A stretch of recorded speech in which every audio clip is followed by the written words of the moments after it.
This is one of the few ships to venture into the icy waters of an Arctic summer. The Diamond offers cruise passengers travel that can be more rewarding, not to mention educational. This is polar tourism. From Greenland, every expedition is organised and overseen by nature guides. These one-day explorers are able to follow in the footsteps of the famous Viking Eric the Red or explorer Paul-Émile Victor. You see the house there? It was built in 1946 to allow Paul-Émile Victor's French polar expeditions to come here, and this house served as a canteen. Time for a quick snack before the expedition resumes. In 10 years, the number of Arctic tourists has multiplied by 7. 1.5 million people now go every year to observe the rocks and plants of the far north. On vient juste de marcher sur la toundra là. We just walked amongst all the vegetation on the Arctic tundra, and now they are going to see what it's made of. It's quite sparse due to the harsh climate, but we'll see that there are many different plants.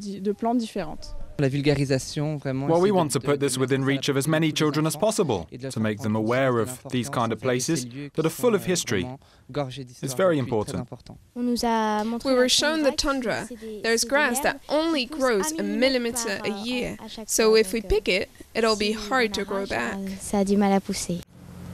This kind of tourism is a way of getting cruise line passengers in contact with nature. The organisers hope to instill an understanding on all visitors that these fragile and exceptional sites are worth preserving.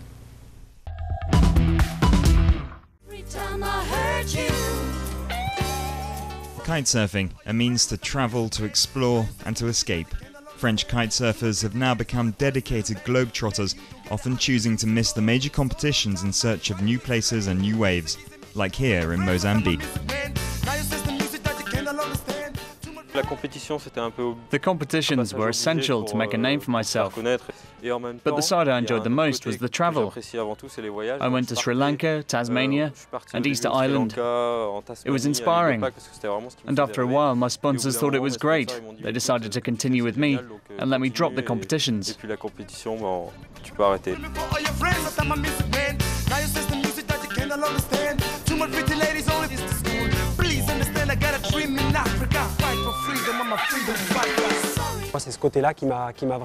It's that side that really attracted me.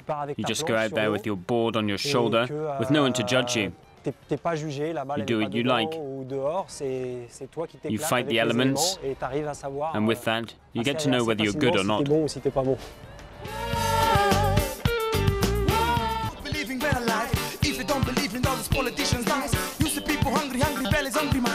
NGOs are making money in the lot of funds, telling people that they want to finish poverty, fooling people, fooling meters with hypocrisy.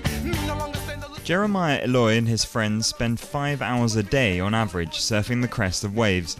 They might kite surf or just surf, sometimes even using stand-up paddleboards. They need to have the opportunity to travel with their sport and feel enriched by their experiences.